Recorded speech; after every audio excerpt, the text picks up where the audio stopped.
In the next 2 minutes, you'll see a series of mixed-up scenes. Because we can't show you what really happened, we'll have to tell you. We're getting now to the heart of this matter, the police hosing, which the committee calls the, quote, communist-led riots. First, you must know that there were 2 police authorities in operation at City Hall on this particular Black Friday. There was no apparent liaison between them. On one side was Sheriff Carberry.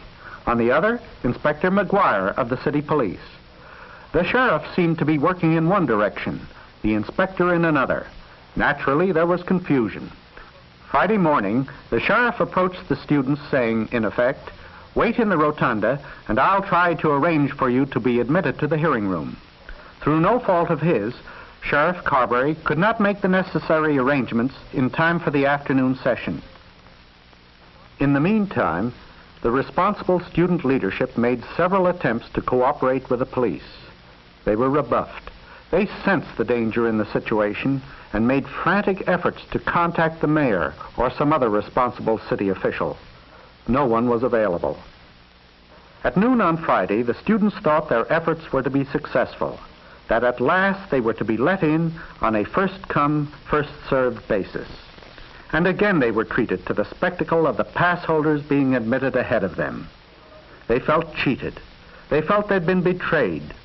Sheriff Carberry had led them to expect the afternoon sessions would see admissions on a more equitable basis.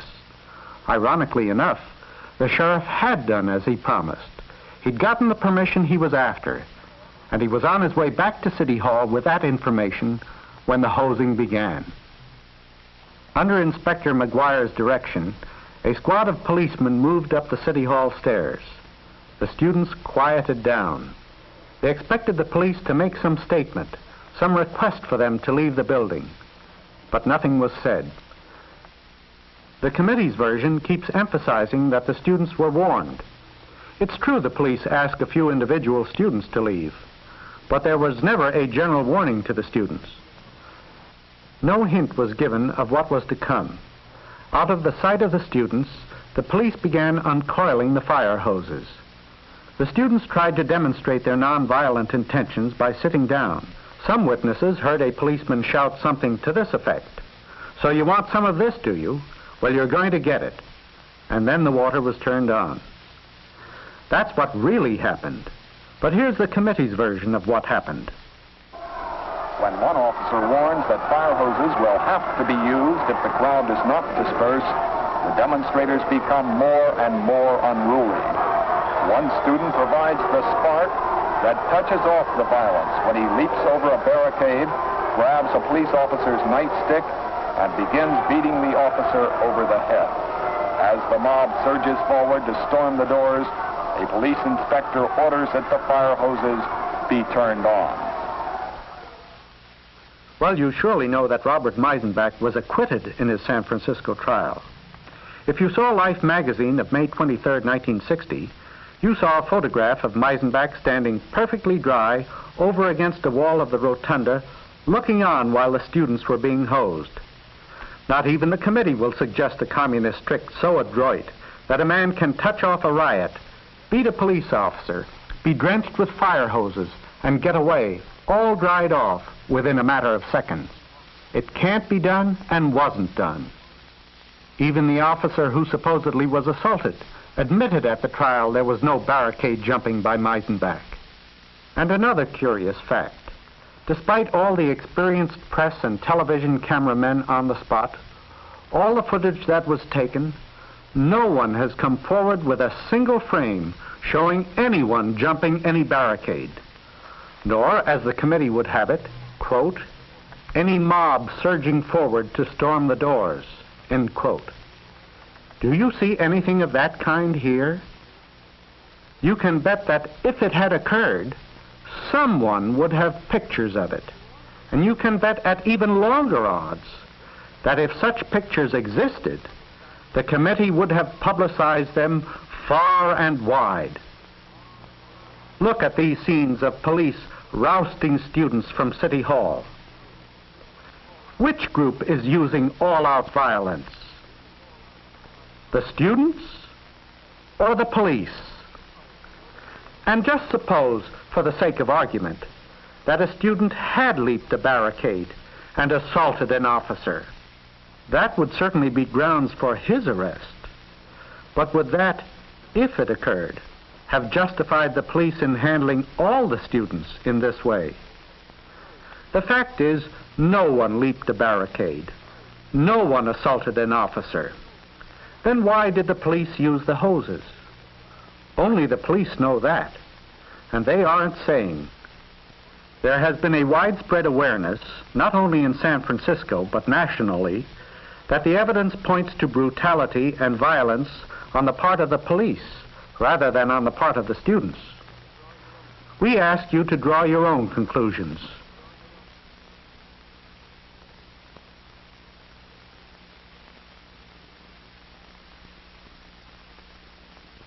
Remember that most of the scenes you saw just prior to the hosing were actually taken the day before, on Thursday. But the makers of Operation Abolition weren't satisfied with the truth. It wasn't dramatic enough. It didn't prove their point about a communist-led riot. So by combining the two demonstrations, the film editors were able to create a distorted, untrue but persuasive effect. As we said before, Representative Walter has tried to defend himself by saying the errors in the film are purely accidental. You know now they were not accidental. When the committee subpoenaed the film from the photographers, all sequences were properly dated and labeled. There was no excuse for error, no excuse for mixing up the true sequence of events.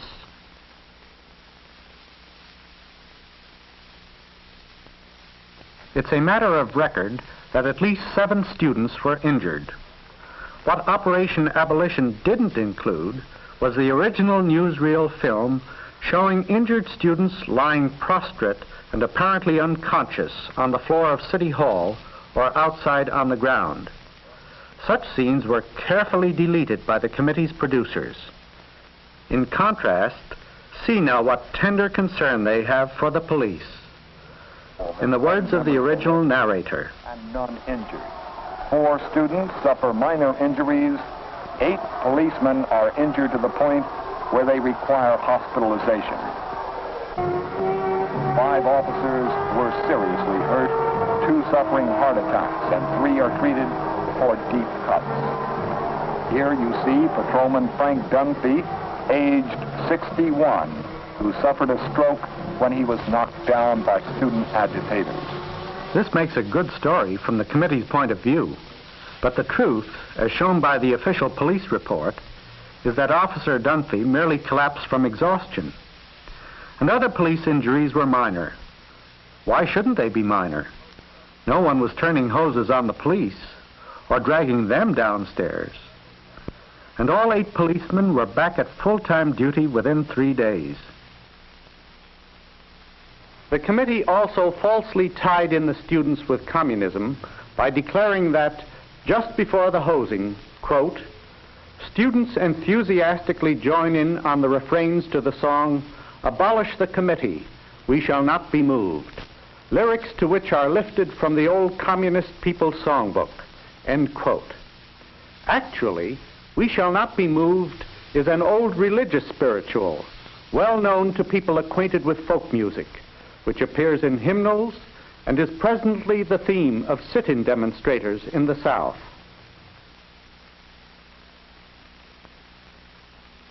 These are the arrested students being booked. Later, charges against all but one, Robert Meisenbach, were dismissed, and Meisenbach was acquitted by a jury after less than 3 hours of deliberation. Now, with all the talk in the committee's film about communist leaders and communist dupes, only 2 of those arrested are even alleged to be communists. And these 2 joined the group only after the hoses were turned on.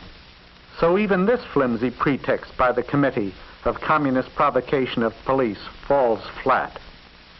Now the film shows you some more so-called evidence of communists agitating California students into opposing the House Committee on Un-American Activities.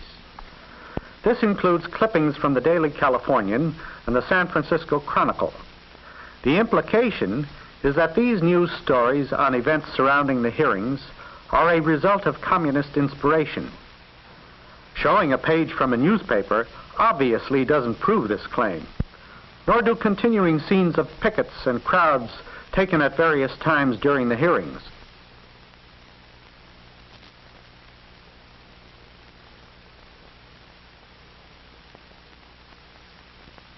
Again, you will see actions of some of the witnesses under subpoena in the hearing room. You're informed in Operation Abolition that in some way these witnesses were directly responsible for the demonstrations a mile away at Union Square. Also the demonstrators outside City Hall, and also those trying to get into the hearing.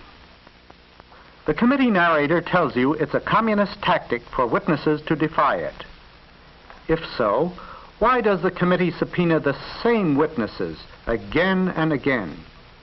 Is it because they really think the witnesses will suddenly break down and make some dramatic disclosure?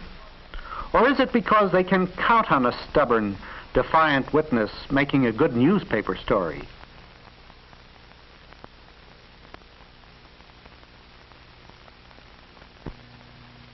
The committee doesn't like statements from unfriendly witnesses. Its rules say that any statement can be rejected as an attack on the committee. So any witness who dares disagree has no way of being heard, either verbally or in writing, without the committee's indulgence. Here we see Archie Brown attempting to read just such a statement. I live at 1027 Brussels Street, San Francisco. I am a longshoreman. I want to state, Mr. Chairman, that, you still on question. I have something to tell the committee. I want to tell the committee. In response to a subpoena which is served upon you by this committee. My family is being threatened. Today in response to a subpoena which is served upon you by this committee. Mr. Chairman, I respect to suggest the witness now be ordered and directed to answer the question. I direct you to answer that question. Are you referring today in response to a subpoena served upon you by this committee? Yes, it was served on me by this committee. And are you represented by counsel? That I am. Counsel, will you kindly identify yourself? George Anderson. Mr. Brown, where and when were you born? Mr. Chairman, I want to state that I direct you to answer the question. That's the only way we can proceed orderly. Well, I was subpoenaed here. You're under direction. When were you born, sir? I was subpoenaed here, and my family. With the next my family. If you please, sir. With the next question. I was born in Sioux City, Iowa. Mr. Chairman, I respectfully suggest the witness now be ordered and directed to answer the outstanding principal question. What is the outstanding principal question? The outstanding principal question is where and when were you born? I already said it. Give us then, please, a word about your education. As Archie Brown doggedly continues his efforts to read a statement, Chairman Willis threatens him with expulsion from the hearing room.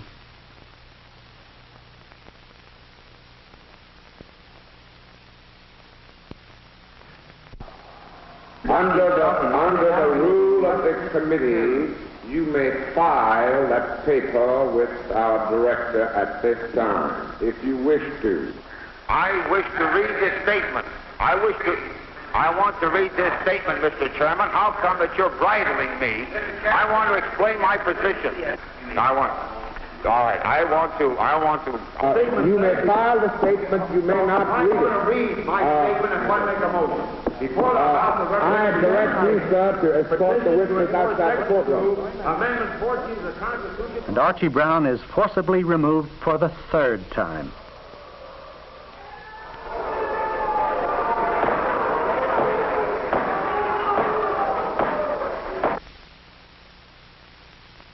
The committee needn't have been surprised that this next witness, William Mandel, turned out to be hostile. Their narrator described him as, quote, an identified agent of the Communist Party, end quote. What did they expect? Well, they expected an outburst, because this is great publicity. In fairness to Mr. Mandel, it should be said that the testimony you hear was presented out of context.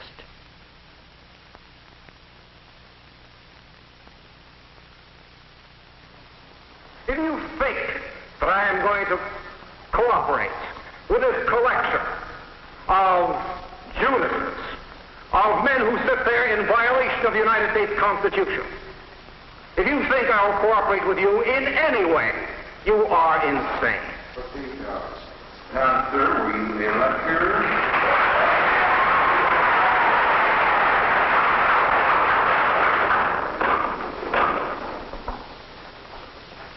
Mandel's answer that he was a lecturer was left out.